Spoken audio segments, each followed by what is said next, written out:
Kanpur zone मैंने फर्रुखाबाद का ये पहला भ्रमण किया है और इस भ्रमण के दौरान इस जनपद की जो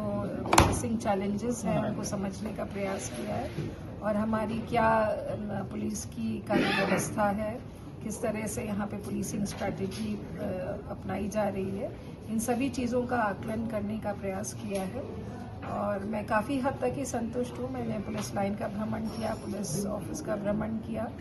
और व्यापार मंडल के अधिकारियों पदाधिकारियों से मुलाकात की, यहाँ के जनप्रतिनिधियों से मुलाकात की और जो पुलिस टीम के कप्तान के नेतृत्व में जो यहाँ की पूरी जनपदीय पुलिस है उससे भी संवाद और वार्ता की और उनको जो सरकार की नीतियों के अनुरूप जो निर्देश देने थे उनको भी दिया और उनसे फीडबैक भी लिया और कुल मिलाकर एक मुझे इस जनपद का काफ़ी पॉजिटिव इम्प्रेशन मिला है। कुछ चैलेंजेस हैं, जैसे आने वाले दिनों में बरसात के समय में जो बाढ़ की समस्याएं आती हैं उसके लिए हमारी क्या तैयारी है और क्या हमारी को किस तरह से हमें अपने आप को इक्विप करना है, उन सब चीज़ों पे चर्चा हुई। तो अभी हाल फिलहाल ही के दिनों में आपने देखा होगा कि गंगा दशहरा का जो त्यौहार था यहाँ पे बहुत ही सौहार्दपूर्ण रूप से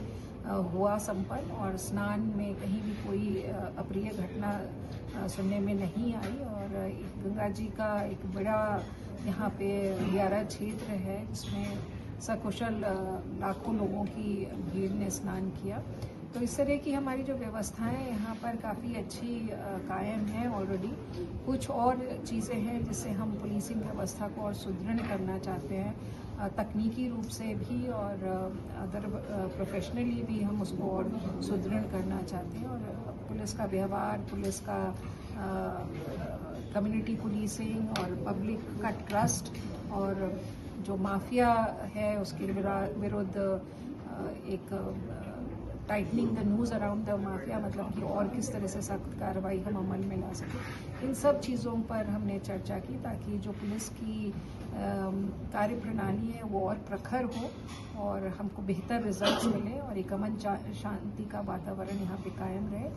और हम सभी तीज त्यौहार अच्छे से संपन्न करा सकें। मैम, आगरा एडीजी रहते हुए आपने ऑपरेशन जागृत को ग्राउंड लेवल पे बहुत अच्छे तरीके से वहाँ पे इम्प्लीमेंट किया। ऐसी कुछ चीज़ें अब आप कानपुर जोन में आई हैं देखने को मिलेंगी? जी देखिए, कानपुर जोन को भी मैं समझ रही हूँ, हर दिन एक समझने का प्रयास होता है, यहाँ की क्राइम पैटर्न को समझ रही हूँ। यहाँ पर भी मैं देख रही हूँ कि महिला संबंधी अपराध at least in the form of elopement बहुत सारे हो रहे हैं। अवयस्क लड़कियाँ और लड़के घर छोड़कर भाग जा रहे हैं, कभी सुसाइड कर ले रहे हैं, कभी कोई भी प्रकरण इस तरह का जब आता है तो बड़ा परिवार के लिए दुखद सा प्रकरण हो जाता है और उसमें पुलिस को निश्चित रूप से सक्रिय होकर उस लड़की को बरामद करने का प्रयास करना पड़ता है। परंतु जैसा कि ऑपरेशन जागृति में था, हमने एक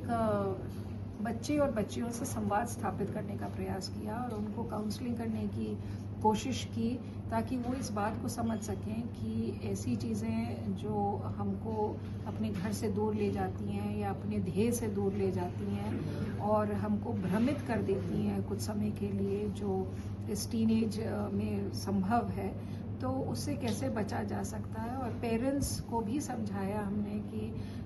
वो अपने बच्चों से अच्छा संवाद रखें। तो ऑपरेशन जागृति की निश्चित रूप से कई सारी ऐसी थीमेटिक ड्राइव्स थी जो यहाँ पर भी लागू होने के पूरा स्कोप है और इसके लिए मैंने एसपीज़ को निर्देशित किया है। और मैं ये भी आपको बता दूं कि माननीय मुख्यमंत्री जी द्वारा जो मिशन शक्ति केंद्र स्थापित किया गया है सभी थानों में, तो मिशन शक्ति केंद्र की कार्य में गतिविधियों में ऑपरेशन जागृति की सभी थीमेटिक सब्जेक्ट्स को ऑलरेडी इंटीग्रेट कर दिया गया है। तो मिशन शक्ति केंद्र प्रदेश भर में व्याप्त है और प्रदेश भर में ये कार्रवाइयाँ कर रहे हैं, तो निश्चित रूप से कानपुर जोन में भी इसका पूरा स्कोप है।